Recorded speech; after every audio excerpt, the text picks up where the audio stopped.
Hello guys, kumusta na ang mga Libra? Libra, kumusta na kayo guys? Ngayon ay July 1 na guys. Okay. Ano na ang inyong pinagkakaabalahan, Libra? Sa mga Libra, ano na ang inyong pinagkakaabalahan? Sa inyong kasalukuyan, Libra? Okay. Ito yung pinagkakaabalahan nyo guys. Maghanap-hanap pa ng mga mapagkakakitaan. Yung pagkukunan ng pera. Baga, gahanap pa ng paraan para bukod sa ginagawa ko ngayon, ano pa ba ang dapat kong i-start kaya para madagdagan yung ipon ko. Okay, sa mga Libra, nandito ang The Hermit. Virgo energy to. Nag-iisip-isip para sa future. Guys, the Emperor.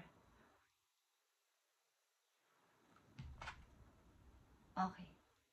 Meron kayong inihintay na sign. Something. Sign or para kayo ay makadalaw. Something na kayo ay aalis.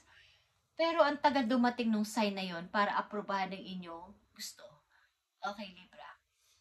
Kayo ba ay uuwi? Kayo ba ay aalis? Kayo ba ay magta-travel papunta sa taong inyong mahal o sa taong mga namimiss nyo? Okay. Naghihintay kayo ng desisyon galing sa isang tao. Ano to?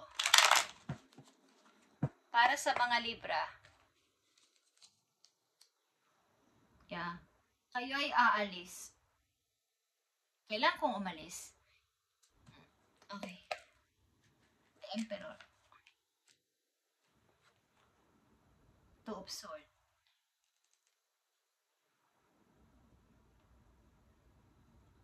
Meron sa inyong tumatawag, guys. Kaya lang hindi nyo sinasagot. Maaring may dalawang taong nagkakagusto sa inyo, guys. Pero alin ba dito ang gusto ko? Alin ba dito ang pipiliin ko? O meron kayong pinag-iisipan na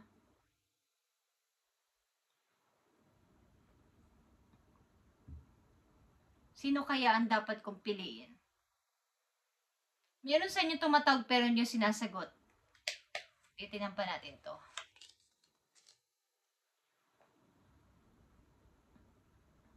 Yeah, kayo ay may namimiss na person. Maaring mother ninyo, something, Libra. Maaring may bibisitahin kayo sa inyong matagal ng lugar. Matagal na kayo hindi nakaka-uwi doon sa lugar na yon at meron kayong namimiss na isang person. Maaring ito ay mother nyo o nakakatanda ninyong kapatid. Tingnan natin to.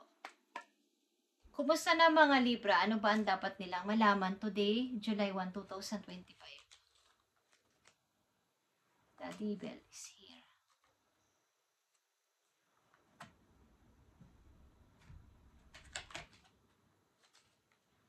The World. Okay guys. Kayo ay magta-travel talaga at naghihintay kayo ng pirma. Something sign.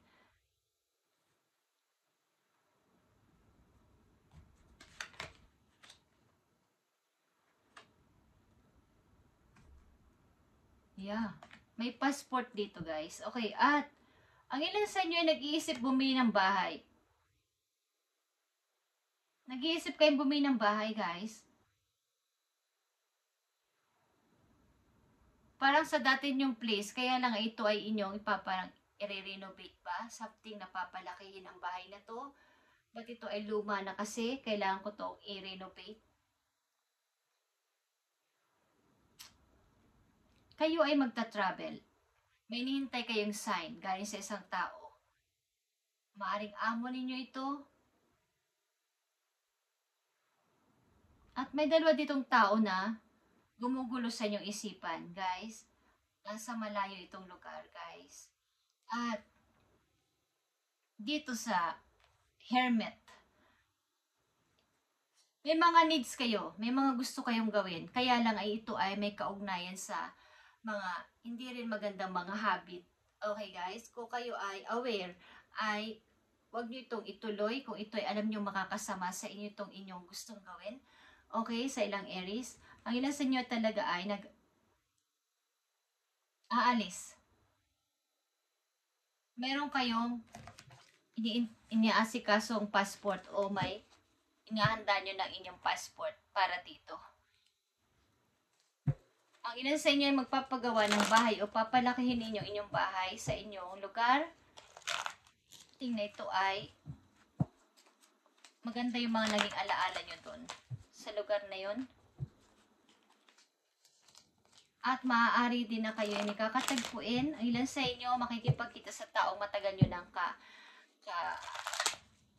ka-text, kausap sa phone, but something na kayo ay may dalawang pinagpipilian at mahirap itong piliin. Ano ba ang nangyayari sa mga Libra? Ano ba ang dapat nilang gawin sa kanilang sitwasyon? Ano ba ang dapat nilang gawin sa kanilang sitwasyon? Yeah, kayo ay gulong-gulo, guys. Okay. Seven of Swords is here.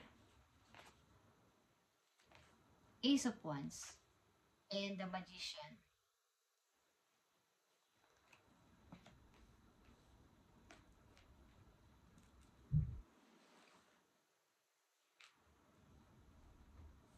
Libra, may mga gusto man kayong i-start sa buhay, ay may mga istorbo naman sa paligid. Kana't kaliwa ninyong parang hirap mag-start kung ganito ang inyong paligid. Libra.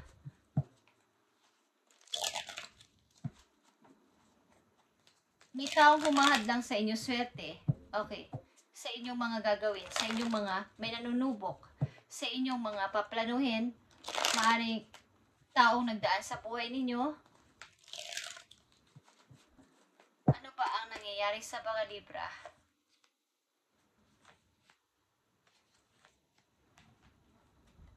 Yeah. Proteksyonan nyo inyong sarili dito. Dito, 7 of Swords at 7 of Wands, guys. Sa mga pwede sa inyo dito manakit at kasi gusto nyo mapag-isa. Gusto nyo ng bago sa sarili ninyo. Gusto nyo muna ng manahimik at baguhin ang sarili ninyo at lumayo sa kanila.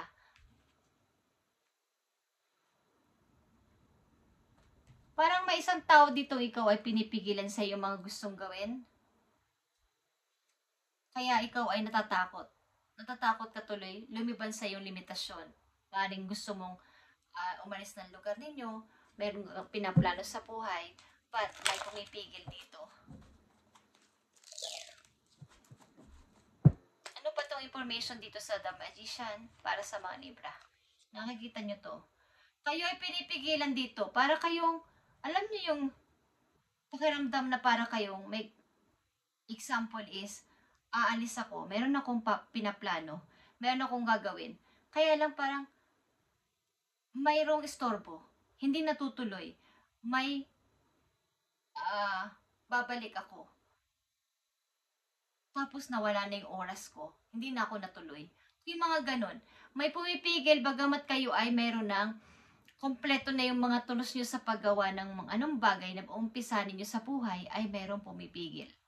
Something na hindi nyo nakikita. Okay, so kayo ay mag-cleansing. Libra. King of Swords is here sa mga Libra. Nakita nyo ang Page of Wands. Nakahanda na kayong gawin ang inyong mga pangarap sa buhay na wala na sa inyong pipigil. Sa inyong kasalukuyan, 7 of Wands sa mga Libra. Nakita nyo ba itong 2 Pentacles?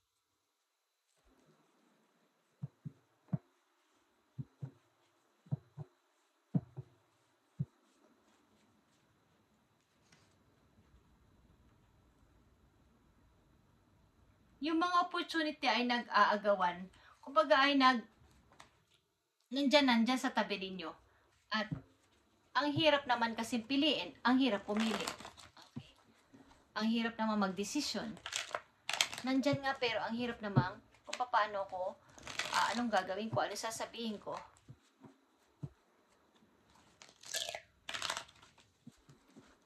Ano pa ba ang gusto mong sabihin sa mga Libra? humingi kayo ng guide, guys, sa inyong mga guidance to sa heaven para magkaroon kayo ng protection, okay? Ano pa ang gustong iparating sa inyong message ngayon, July 1? Libra? Six of Wands is here. Magpatuloy ka lang at humingi ka talaga ng protection dun sa heaven. Kay God, kay universe, bigyan ka ng isa pang pagkakataon para mag-start ulit sa buhay. Okay. Ibaon mo na sa limot itong mga nangyari sa buhay mo na hindi maganda at hindi masaya, mga nawalang mga bagay-bagay sa buhay mo, tao man to o bagay-bagay o anumang mahahalaga is, ibaon mo na sa limot ito at humingi ka ng pag-asa kay Lord, kay universe, sa mga guidance mo at maaaring susubaybayan kanila. Okay? Bibigyan ka ng message dito galing sa heaven. Maaaring gusto mo ng bagong start sa buhay, ibalik ulit yung parang bumuulit ng sariling fire mo. Kumbaga,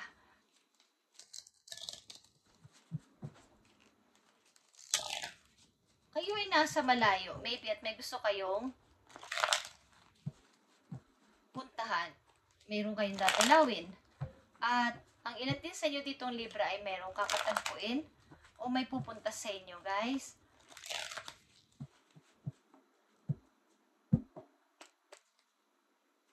Para sa mga Libra, yeah, Page of Wands is here. Four of Wands, mga pagsasaya ito. Six of Swords, okay guys. Maan ito ay sa ibang lugar. Yeah, magkakaroon ka ng offer galing sa ibang lugar, guys. At ito ay big offer. Okay? Para maiba naman ako sa kanila. Tutuparin ko ulit ang pangarap ko. Okay, Libra. Something na kayo ay lalayo. Pupunta kayo ng ibang lugar.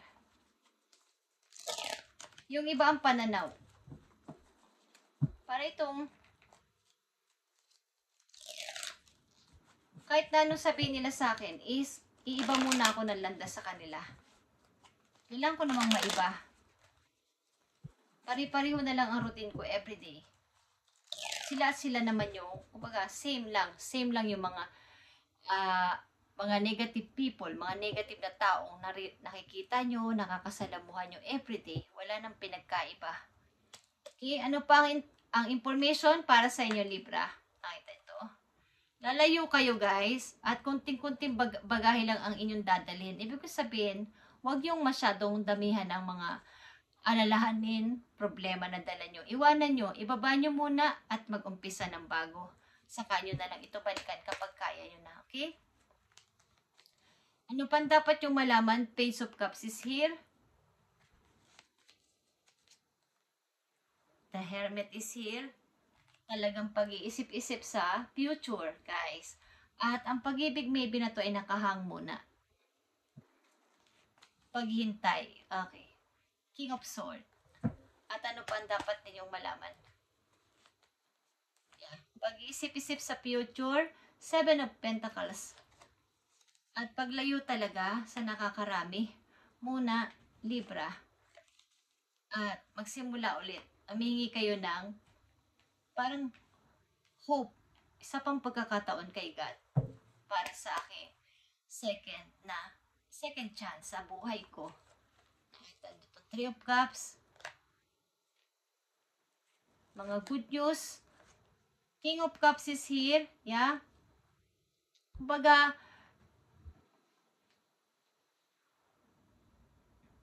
pilitin nyo na wag paandarin muna ang mga, kumbaga yung inyong emosyon ay inyong pigilan this time. Maging kalmado lang. Ano man ang sitwasyon sa paligid, kalmado lang. Huwag munang mag-react, huwag munang magsalita. At ipagpatuloy ang pag-iisip para sa future. Guys, Ten of Pentacles is here. Maaaring mayroon din dito magre-reunion. Galing sa nakaraan ito. At matagal na panahon na kayo hindi nagkita, kaya lang ay ito ay para ng kaibigan para sa inyo, para lang sa mga bata o para lang sa bata, is nakikita o magkikita kayo ng person na to. At maaaring ilan sa inyo is makakakilala ng isang tao kahit kayo may anak na nakasama sa buhay, makakakilala kayo ng bagong person, guys. Yeah. Dream come true ito, guys. May kulisa. At huwag nyo na itong paghintayin. Nine of Pentacles. Huwag nyo na itong patagalin pa, huwag nyo na itong paghintayin pa ng napakatagal. Kapag may dumating na opportunity sa inyo, inyo nang i-grab ka agad-agad.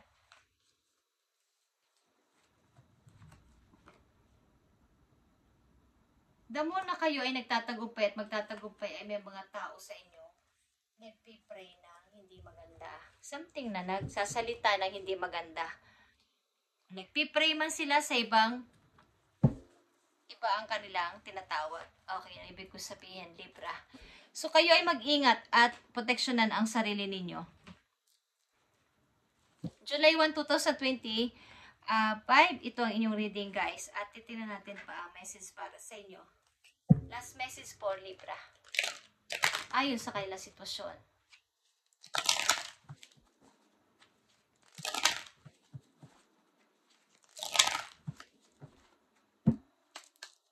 Ayon sa sitwasyon ng mga Libra, ano message mo sa kanila? Andito ang, don't lose sight of this truth. You came here to evolve and grow. It is necessary to experience the difficult times. That is when you will grow most. There is always light at the end of the tunnel, Libra. Be proud of your journey. Okay.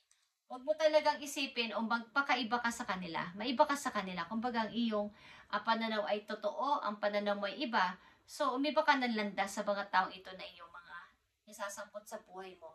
At sapagkat ikaw naman ay talaga ay papunta na sa pag-i-evolve, pag-grow sa buhay. Huwag mo na silang pakialaman kung ayaw nilang mag-grow sa buhay, iwan mo sila. Okay? Pag ang iniisip ko palagi ay may katapusan kapag ako'y dumadaan sa tunnel. Lalabas at lalabas ako dito at mangyayari na yun para sa inyo, Libra. Ang makalabas na sa mga masasamang alaala sa buhay at mga mahihirap na sitwasyon. Iwasan yung hindi kayo mapagkatulog din. Okay, Libra? At malapit yun na makita o nakikita nyo na naman yung liwanag. Malapit na yung labasan sa tunnel na yun o yung inyong paglalakbay sa hirap ng buhay na yun o sa hirap ng sitwasyon na yun. Malapit nyo na malagpasan. Nakikita nyo na may liwanag doon at may labasan na. Okay, Libra, ito inyong reading ngayong July 1, 2025 at i-update natin ito sa mga susunod na araw para sa inyo. Thank you and God bless, Libra, at maging maganda ang pagpasok ng July sa inyong lahat, guys, at punong-puno ng simula sa inyong health, sa inyong kaperahan, sa inyong buong pamilya, at sa mga taong involved sa buhay ninyo ay sana ay maging okay at maging maayos. Magkaroon ng maraming blessing at maraming mga biyaya ang dumating sa inyong lahat, Libra. Thank you and God bless sa inyong lahat.